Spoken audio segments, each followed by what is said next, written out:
Konnichiwa minasama, c'est Nini du partage de Nini au Japon. Aujourd'hui, ça ne sera pas votre cours de japonais parce que j'ai l'intention de faire environ 2 vidéos par semaine. Une vidéo qui parle du Japon en général, de la culture et des trucs pour améliorer sa vie quotidienne au Japon pour les personnes en particulier qui y habitent déjà ou qui ont l'intention de venir s'installer au Japon pour y travailler ou, bon, fonder une famille, bon, peu importe, votre raison ou ce que vous désirez venir vous installer ici au Japon. Et l'autre partie, qui est l'autre émission de très courte durée, environ 10-15 minutes, pas plus, qui vous permet d'apprendre un peu les rudiments de la langue japonaise pour vous permettre de, si vous venez en tant que touriste, vous débrouiller, je veux dire, grosso modo un peu là, avec le langage de base. Donc aujourd'hui, c'est une vidéo un petit peu plus longue, mais comme je dis, je ne veux pas vraiment dépasser plus que 30 à 40 minutes. Je n'ai pas envie de faire des vidéos de 2 heures parce que je sais que les gens,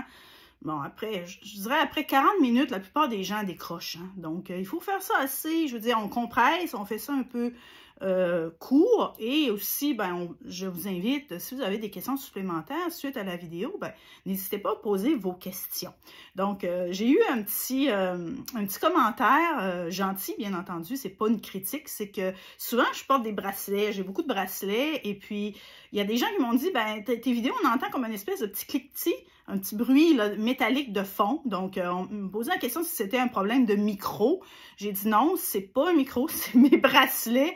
Et je me suis réécoutée. Moi, j'aime pas vraiment me réécouter, hein, parce que j'aime pas ma tronche, hein, je vous l'avoue, je me trouve affreuse.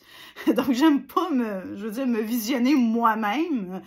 Mais bon, j'ai regardé, j'ai fait un spécial et j'ai vraiment, oui, j'ai dit, oui, c'est vrai, c'est agaçant le petit bruit. Donc, j'ai retiré mes bracelets pour faire la vidéo et je vais porter une attention beaucoup plus particulière la prochaine fois pour éviter qu'il y ait toujours ce petit bruit de fond fatigant là, qui peut énerver. Donc, voilà, chose réglée.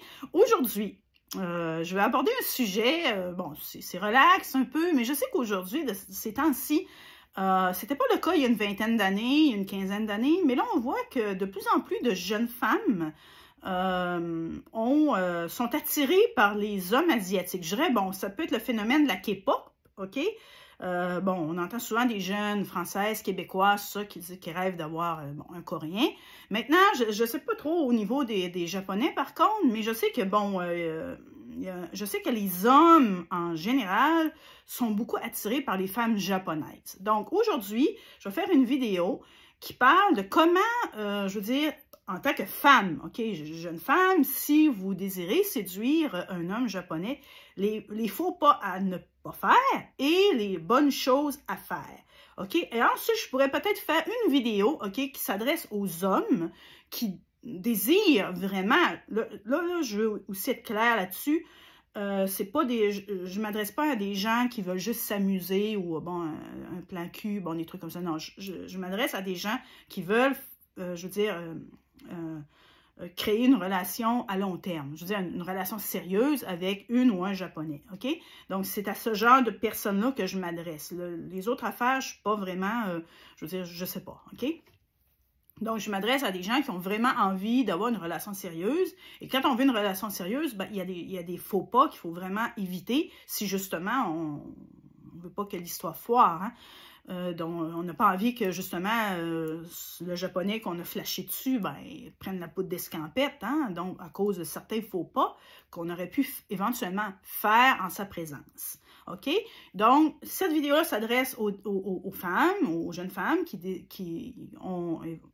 désirent vraiment avoir, je veux dire, une relation à long terme avec un homme japonais. OK?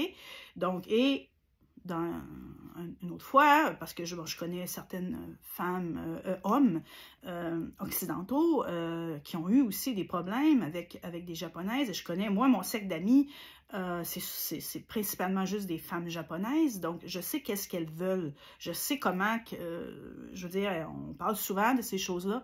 Et elles me confient certaines choses qu'elles apprécient et qu'elles n'apprécient pas chez les hommes occidentaux. Donc, ça, c'est un point point intéressant que je pourrais peut-être faire une vidéo là-dessus, ce qui pourrait peut-être aider les hommes occidentaux à mieux comprendre la femme japonaise. OK? Maintenant, retournons à nos moutons. Dans cette vidéo-ci, c'est des femmes occidentales qui désirent être avec, je veux dire, qu'un homme japonais tombe amoureux d'elle, OK? Donc, si vous me posez des questions sur les Coréens, parce que oui, je sais que là, les Coréens, c'est super populaire actuellement, je sais pas, j'ai jamais été en couple avec un Coréen, je pourrais malheureusement pas vous répondre, quoique je sais qu'en règle générale, grosso modo, les Asiatiques se comportent un peu... Je veux dire, il y a certains points en commun, mais je ne veux pas trop m'avancer là-dessus parce que, bon, j'ai jamais été en couple avec un Coréen, donc je ne sais pas comment qu'ils sont. Je pense qu'ils sont un peu différents aussi des Japonais. C'est pas la même culture, donc ça se ressemble, mais c'est pas la même chose. Donc voilà, retournons à nos Japonais maintenant. Donc, si vous voulez vraiment que votre Japonais que vous avez flashé vous apprécie, ça va peut-être paraître bizarre, mais... évitez de faire les premiers pas, OK? Parce que, normalement,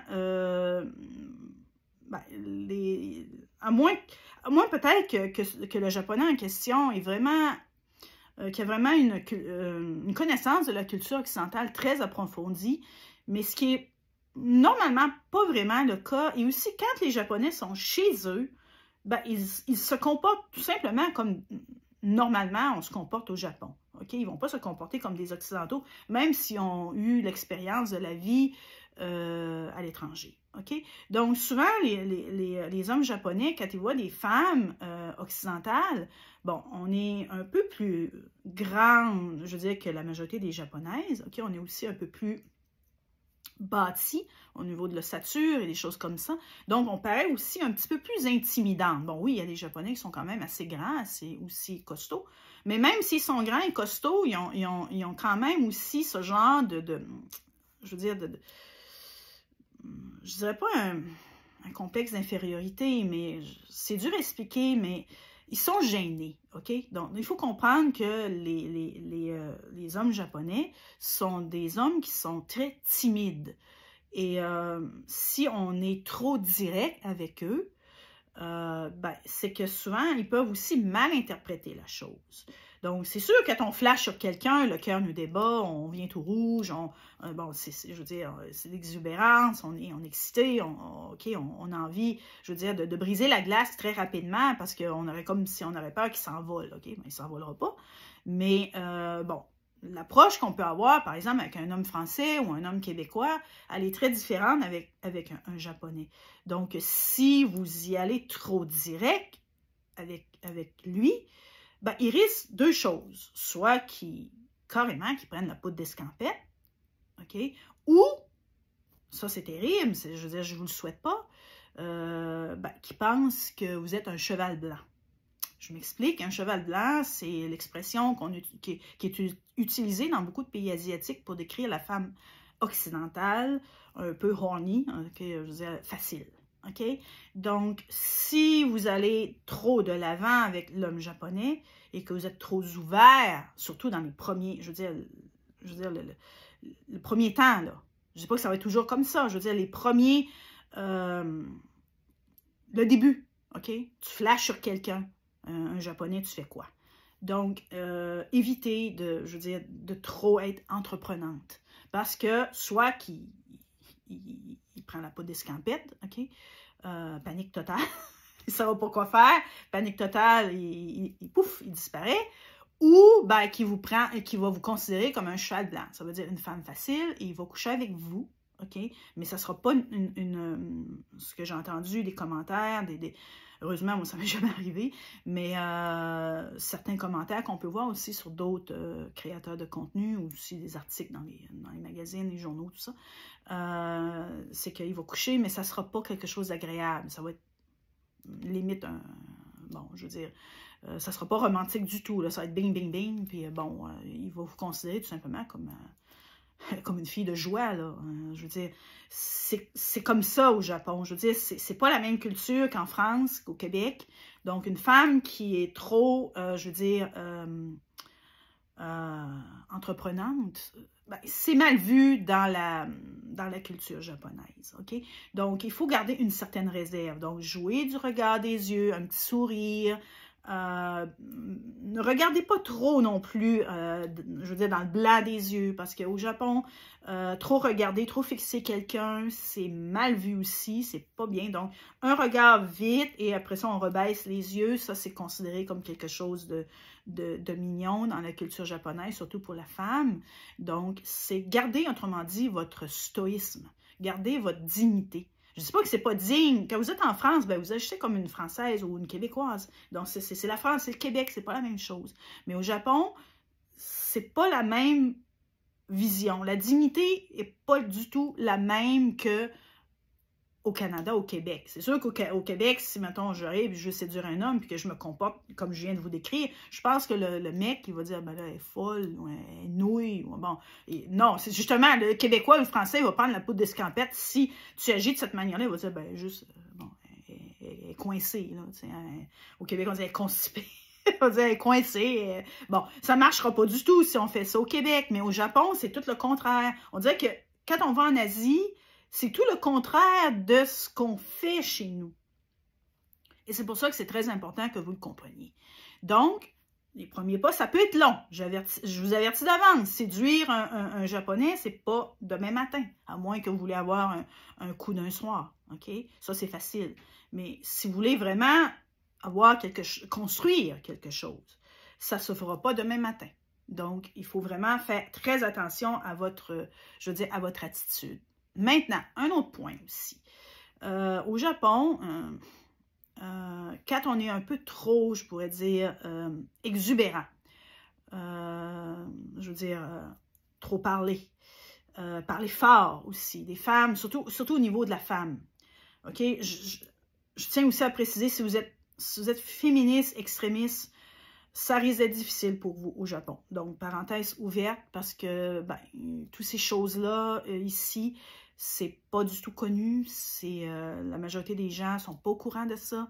Ils sont pas habitués à ça. Donc, si vous êtes une femme et que vous avez des idéologies, je veux dire, féministes, extrémistes, ben, je m'excuse, mais passez votre chemin. Ça va être difficile pour vous de bâtir une relation avec, je veux dire, un Japonais au Japon. Je ne sais pas ailleurs, mais dans d'autres pays. Mais ici au Japon, je tiens à vous le préciser que ça ne passera pas du tout. OK?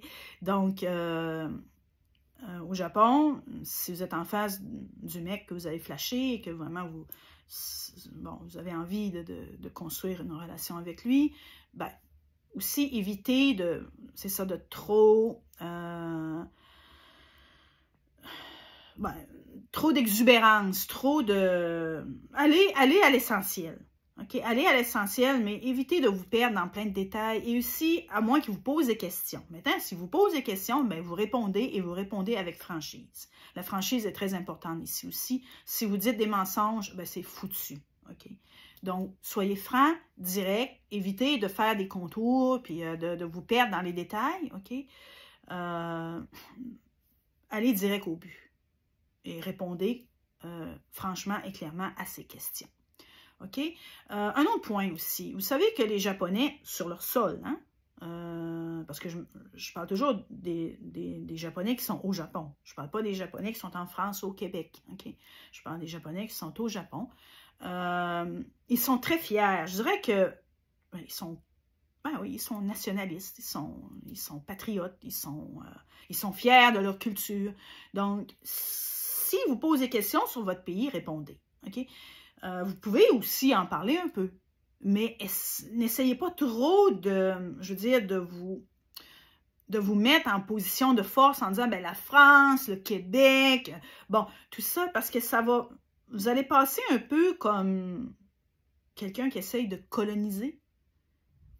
Il faut comprendre aussi que le Japon a quand même vécu l'occupation américaine, puis ils l'ont bien vécu, mais pas bien vécu non plus. Donc, il y a encore des stigmates qui se sont transmis de génération en génération, ça fait quand même pas si longtemps. Hein, ça a commencé en 46, hein, 39-45, en 46, OK? Il y a eu une occupation jusqu'en 53, je crois.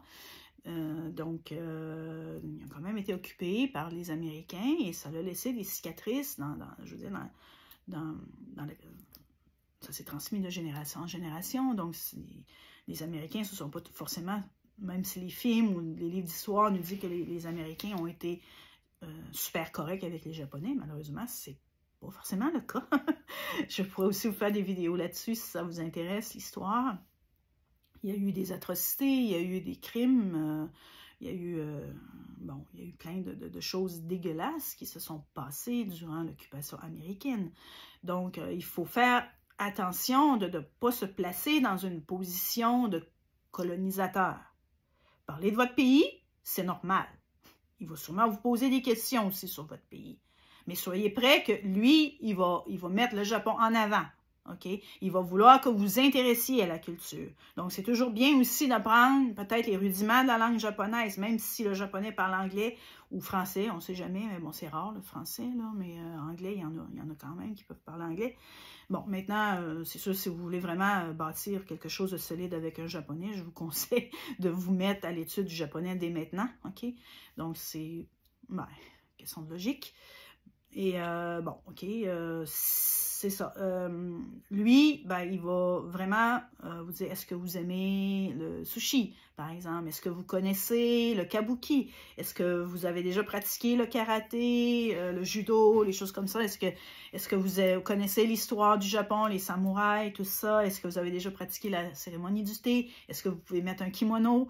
Bon, il va vous poser plein de questions comme ça parce qu'il va essayer de pas vous tester, mais il veut savoir si finalement vous intéressez au Japon, vous voulez être en couple avec un Japonais, vous voulez peut-être éventuellement vous marier avec lui. Donc, c'est normal que lui va vous poser des questions là-dessus. Donc, répondez avec franchise, mais comme je vous dis, un petit conseil peut-être avant de... Parce qu'il faut comprendre que, bon, la plupart des femmes, des Occidentaux en général, ce qu'ils connaissent du Japon beaucoup, c'est les animés. Hein, c'est les animés, c'est, bon, les arts martiaux, bien entendu, tous les jeux vidéo, la pop culture japonaise, OK? Oui, c'est bien de parler de la pop culture japonaise, mais il faut comprendre que, aussi, les Japonais sont fiers de leur culture traditionnelle, OK? Et vous allez impressionner beaucoup plus votre japonais si vous connaissez aussi la culture traditionnelle du Japon, ce qui comprend les kimonos, l'arrangement floral, la cérémonie du thé, l'histoire du Japon qui commence de la période Jomon jusqu'à aujourd'hui. Donc, si vous avez une bonne connaissance je veux dire, de l'histoire aussi du Japon, dès le début jusqu'à aujourd'hui, si vous avez aussi un certain respect, que vous dites, OK, c'est vrai, bon, le Japon, bon, il y a eu la guerre, mais le Japon était pas aussi démonisé que ce que les journaux de l'époque essayaient de faire croire que le Japon était l'équivalent de l'Allemagne nazie, ce qui est complètement faux. Je ne dis pas qu'il n'y a pas eu de crime de guerre. Oui, de toute façon, la guerre, c'est un crime en soi. Donc, mais les Japonais n'étaient pas plus pires que les Américains. Donc, si vous dites des choses comme ça, c'est sûr que votre Japonais, là, il va ouvrir les yeux, il va dire, waouh, là, j'ai quelqu'un en face de moi qui aime le Japon et qui respecte le Japon. Donc, vous allez faire bonne impression. OK? Donc, soyez bien attentifs à ça. Donc, faites attention de ne pas trop mettre en avant votre propre culture. Parlez-en. Si vous posez des questions, bien sûr, vous répondez. OK? Vous pouvez ouvrir des petites parenthèses. Vous pouvez lui donner des petits présents qui ont rapport avec la France ou le Québec. Si vous êtes québécoise, peut-être du sirop d'érable. Il va bien apprécier. Bon, des choses comme ça passe crème. C'est super. OK? Mais n'essayez pas de trop vous mettre en avant avec votre culture.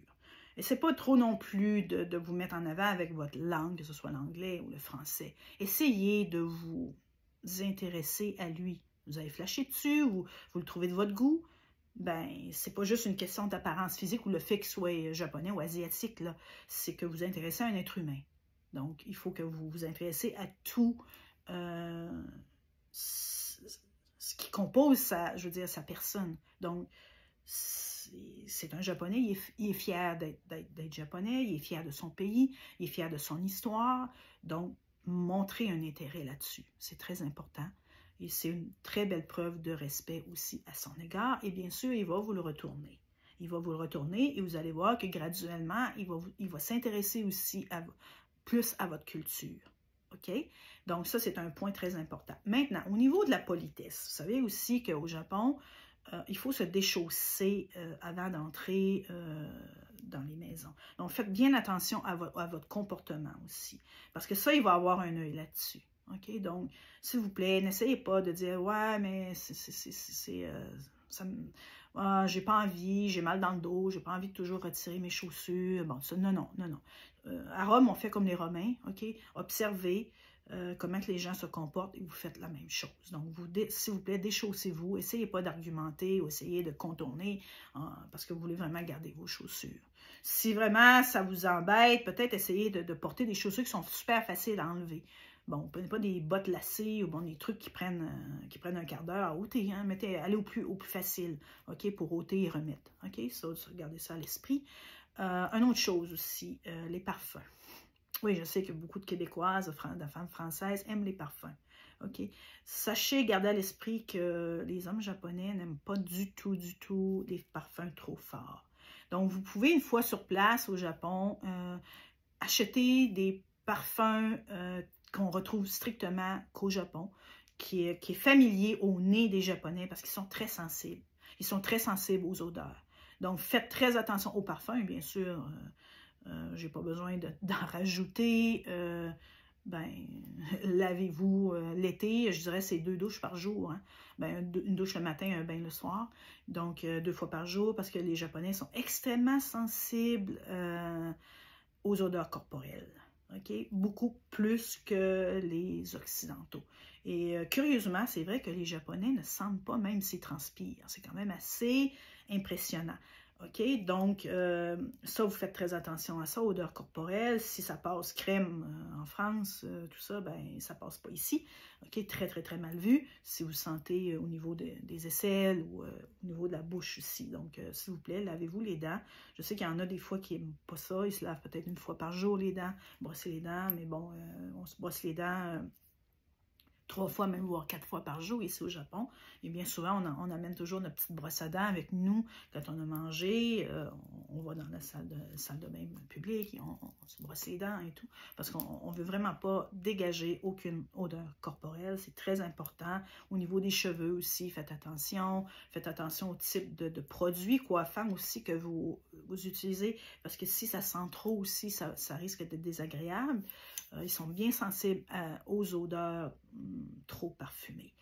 Maintenant, au niveau des vêtements, faites attention aussi aux vêtements qui sont trop sexy. En particulier les mini-jupes et les décolletés plongeants. C'est mal vu ici au Japon.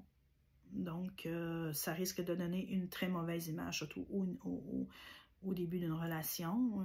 Je veux dire, si on voit quasiment tous les seins avec les petites bretelles spaghetti, puis je veux dire, la grosse craque dans le milieu, toute remontée jusque-là, et le nombril à l'air, ça, non. Les mini-jupes, non. Les strings, non.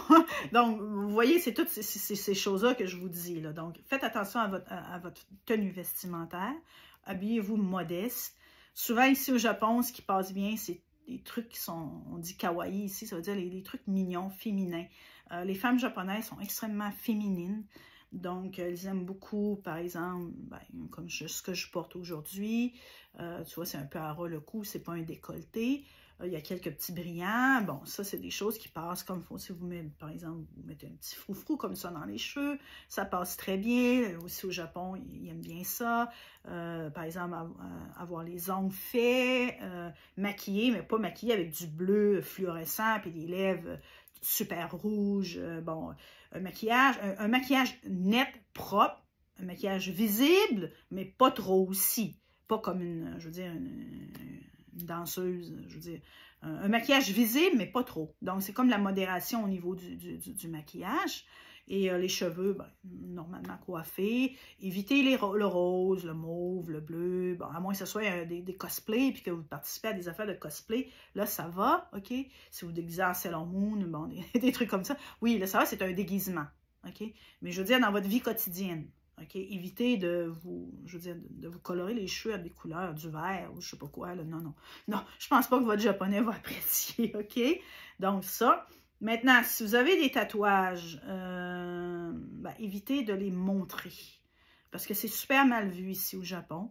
Donc, si vous avez l'intention de venir vous installer au Japon, peut-être de faire votre vie avec un Japonais, que vous n'avez pas de tatouage et que vous voulez en avoir, je vous conseille peut-être d'éviter de vous faire des tatouages. Bon, maintenant, si vous en avez déjà, ben, vous organisez pour les cacher, OK? Que ce ne soit pas visible pour tout le monde. Parce que avoir des tatouages ici au Japon, c'est associé aux Yakuza. Les Yakuza, ben, c'est la mafia japonaise. Et c'est eux qui ont des tatouages. Donc, c'est super mal vu. Et ben, il suffit simplement, si vous en avez, de vous organiser pour pas que ça soit visible pour les autres, tout simplement. Parce que ben, c'est mal vu. Donc, il y a ça. Maintenant, pour ce qui est de... Si jamais vous avez, par exemple, vous éternuez, bon, quelque chose du genre, c'est bizarre à dire, mais ne vous...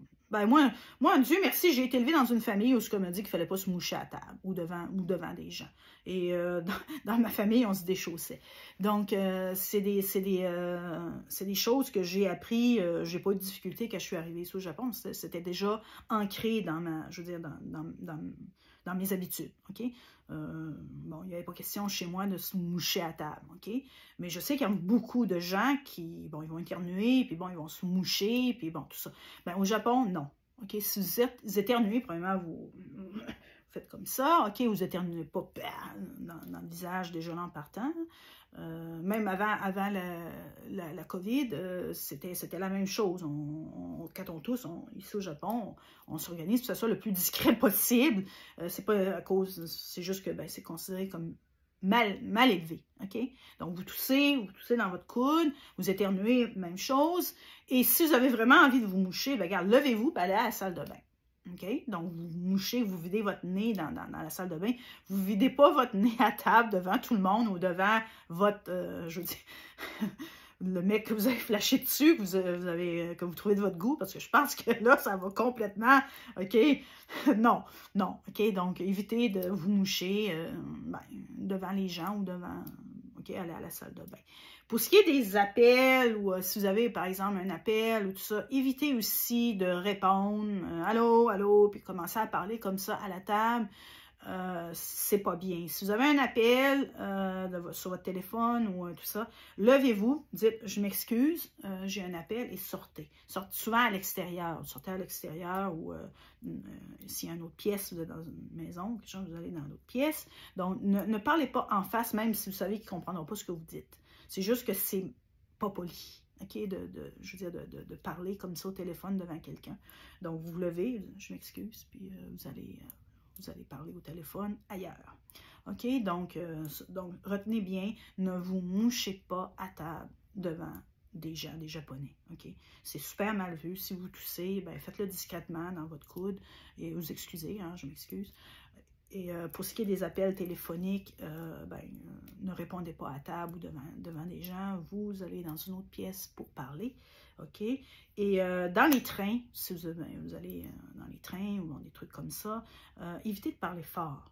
Parce que les Japonais, en règle générale, n'aiment pas trop, justement, les voix portantes, les voix qui portent. Donc, évitez de parler très fort. Évitez aussi de rire, je veux dire, oui, c'est vrai que c'est bien de rire à gorge déployée, OK? Mais évitez ça dans les endroits publics. Si vous riez, souvent, vous riez, mais mettez votre main devant votre bouche quand vous riez. Ça, les Japonais aiment bien. Et c'est considéré comme très, très, très classe. Donc, rire à gorge déployée, qu'on vous voit tous les dents, puis le fond de la gorge au Japon, non, OK? Donc, faites attention à ce genre de manière-là. C'est super mal vu. OK, très mal vu et c'est considéré comme vulgaire. C'est les filles de bar qui font ça. C'est... non, c'est... Je veux dire, je dis pas de pas rire. Vous riez, bien sûr, vous riez, mais juste mettez votre main devant votre bouche pour pas que la personne voit, autrement dit, votre langue, votre fond de bouche, vos dents, bref. Même si vous avez des dents impeccables, hein, c'est pas une question que vous avez des mauvaises dents ou que vous avez la langue bleue ou bon. Non, non, non, non. C'est juste que ça se fait pas. C'est juste que c'est une question d'éducation. Ça prouve que vous êtes bien éduqué si vous riez, que vous cachez votre bouche. OK? Et ça, une question peut-être aussi, je pense, aussi des postillons. Parce que souvent, quand on rit, il y a des postillons, et ça, je ne parle pas au niveau de la COVID, ça n'a rien à voir, ça a toujours été, je veux dire, c'est millénaire, ce genre de, ces traditions-là, OK? Ça ne date pas d'hier, ça ne date pas d'aujourd'hui, c'est longtemps avant, ça a toujours été comme ça, et surtout pour les dames, les hommes ne se mettent pas la main devant la bouche, mais les femmes, quand elles rient, elles se mettent la main devant la bouche, OK? Donc ça, retenez ça, probablement que votre japonais va aussi flasher là-dessus, OK? Un autre point aussi,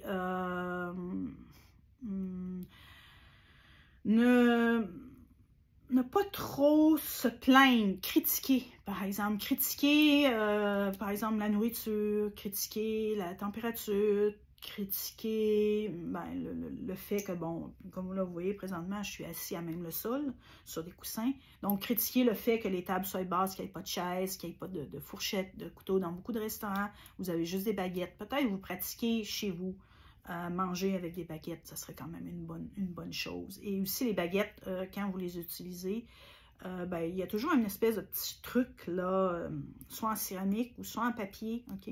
Donc, vous posez ça là-dessus, vous ne les mettez pas je veux dire, vous ne plantez pas vos baguettes dans la nourriture, et encore moins dans le riz, parce que c'est associé à la mort quand on place des baguettes dans le riz. C'est une offrande qu'on fait aux personnes décédées, donc ça, évitez ça. Et aussi, ne parlez pas la bouche pleine. OK? Bon, c'est peut-être bizarre que je vous dise ça. Moi, aussi, chez moi, on ne parlait pas la bouche pleine. Mais je sais qu'il y a beaucoup de gens qui le font. Et je vois régulièrement, des fois, des touristes ensemble. Puis, bon, ils mangent en bouche pleine. Puis, bon, ils rient la bouche pleine. Ils vont finir par s'étouffer. Bon, bref. Quand vous mangez, vous ne faites pas de bruit avec votre bouche. Le sapage, là, tu sais, je veux dire, comme une... Bon, vous ne faites pas de bruit avec votre bouche, avec votre langue. Vous mangez calmement, vous avalez, et ensuite vous parlez. OK? Donc, faites attention à ça aussi. La gomme. Moi, quand j'étais au Québec, j'avais tendance à toujours avoir une gomme. À mâcher la gomme, même à faire parfois des bulles, bon, des ballons. Mais vous savez qu'ici au Japon, non. Donc, je me suis vite déshabituée de cette habitude-là parce que c'est super mal vu, OK? Donc, il n'y a personne qui mâche la gomme ici, OK? Donc, évitez de faire la vache, de ruminer comme une vache en face du mec qui vous plaît, parce que je pense que lui ici va avoir l'image d'une vache qui broute dans un champ. Donc, bon, vous voyez ce que je veux dire. Donc, la gomme, regarde, oubliez ça. Hein. Pour ce qui est de, comme je disais, les règlements, tout ça, regarde, jetez vos papiers dans les poubelles. Parfois, malheureusement, il n'y a pas des poubelles partout au Japon. Donc, veuillez amener un petit sac avec vous. Tu sais, un petit sac en plastique, là. OK, quand vous avez des papiers d'emballage, bon, des trucs comme ça, mettez ça là-dedans. Et quand vous arrivez chez vous ou à l'hôtel ou que vous voyez une poubelle publique, ben vous déposez vos cochonneries dans la poubelle. Mais évitez de jeter, même si c'est un très petit papier, hein, je tiens bien à le préciser, c'est pas obligé d'être une grosse affaire, là, ça peut être un simple petit papier, là, donc évitez de jeter ça dans la rue parce que ça risque de faire super mauvaise impression en face de lui. Donc, bref, observez comment les gens fonctionnent autour de vous au Japon et essayez d'imiter ce que vous voyez. Okay? Essayez pas d'imposer votre manière de vivre et tout.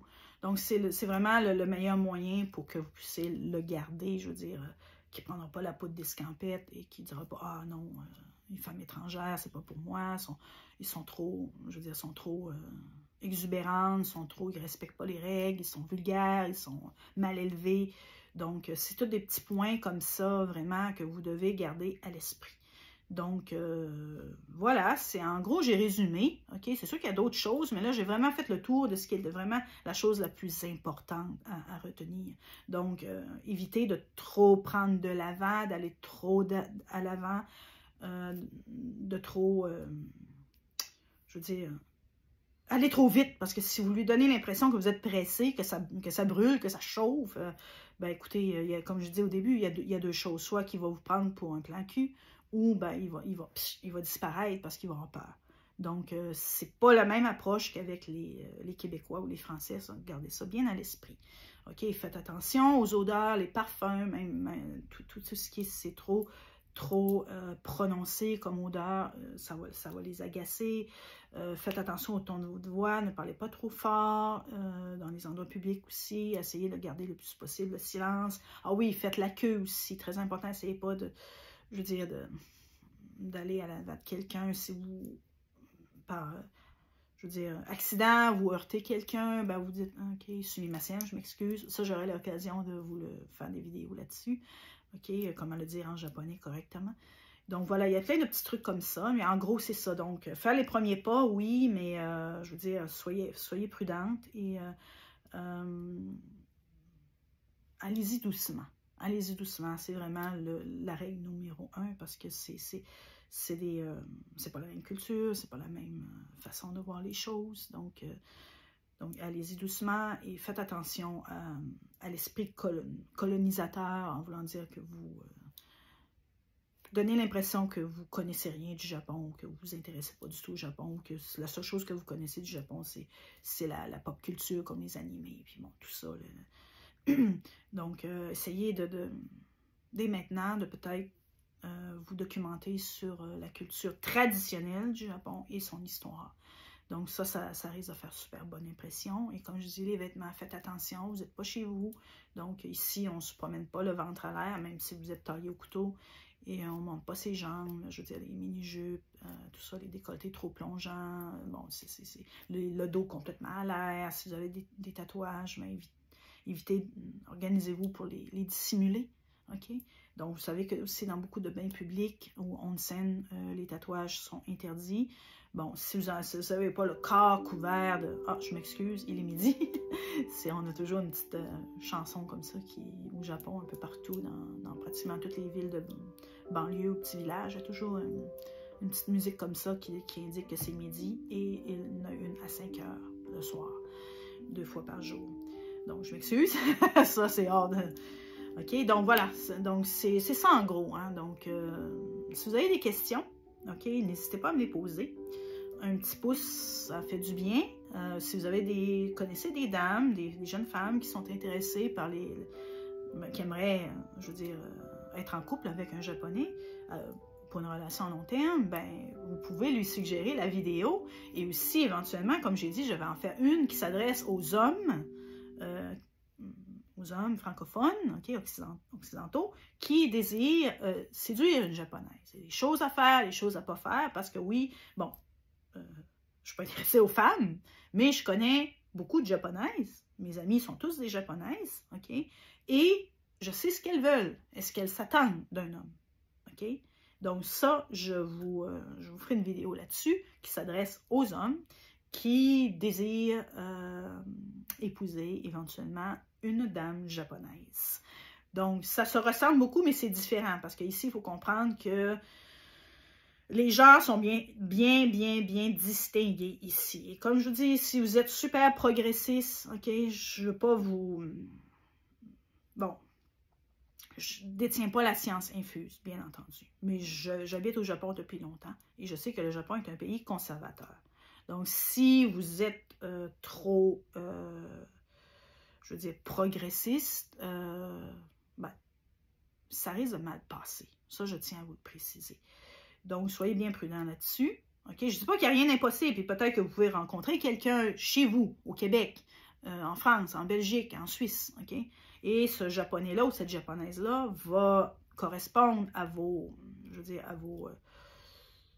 à votre mode de pensée. Maintenant, si vous êtes ici au Japon, Je tiens à vous le préciser que ça risque d'être très dur de trouver quelqu'un qui a un esprit extrêmement progressiste, comme on peut voir, par exemple, en Occident. Donc, je tiens vraiment ça à vous le préciser. Je suis responsable, je suis quelqu'un, je n'ai pas envie de vous vendre du rêve, OK, ou de vous dire des choses qui sont fausses. Je me base sur mes propres expériences, je me base sur ce qui m'entoure, ce que j'ai moi-même personnellement vécu et ce que je vis aussi au quotidien, les gens que je côtoie, et je peux vous dire que c'est effectivement assez conservateur. C'est assez conservateur. Donc, je ne dirais pas qu'il y a de l'intolérance. Pas d'intolérance, mais c'est conservateur. Et bien sûr, les minorités visibles, les communautés LGBTQ, tout ça, ont leur place, mais ils sont discrets. OK? Donc ça fait partie de la culture japonaise. La discrétion et ne pas chercher à se mettre en avant, ne pas trop mettre son ego en avant. L'ego est très important ici au Japon. Quelqu'un qui a trop un ego surdimensionné, ça ne passe pas du tout. C'est la modeste. Il faut être modeste ici, modeste et stoïque. C'est des valeurs japonaises traditionnelles qui plongent les racines dans le Bushido. Donc, s'il y en a qui ne savent pas c'est quoi le Bushido, ben, c'est la voie du samouraï. Donc, il y a des livres là-dessus, vous pouvez vous documenter. Donc, peut-être que je vous le conseille aussi, hein, de lire le Bushido. Donc, ça pourrait peut-être vous donner une petite idée de ce qui compose la société actuelle japonaise, parce que ces éléments-là sont toujours présents, même s'ils sont moins qu'il y a 100 ans, 200 ans, bien entendu. Est-ce que les valeurs, je veux dire, de base du Bushido existent toujours, et je tiens à vous le préciser. Donc, voilà. C'est terminé, donc je suis déjà à 41 minutes 8, donc je n'ai plus le petit bruit fatigant de fond, donc c'est très bien pour ça. Donc c'est ça, n'oubliez pas de vous abonner, et les commentaires aussi, si vous avez des questions, n'hésitez pas. Donc on se retrouve pour la prochaine vidéo qui va être beaucoup plus courte, pour des nouveaux mots de base en japonais. Donc je vous dis sayonara et à la prochaine, bye!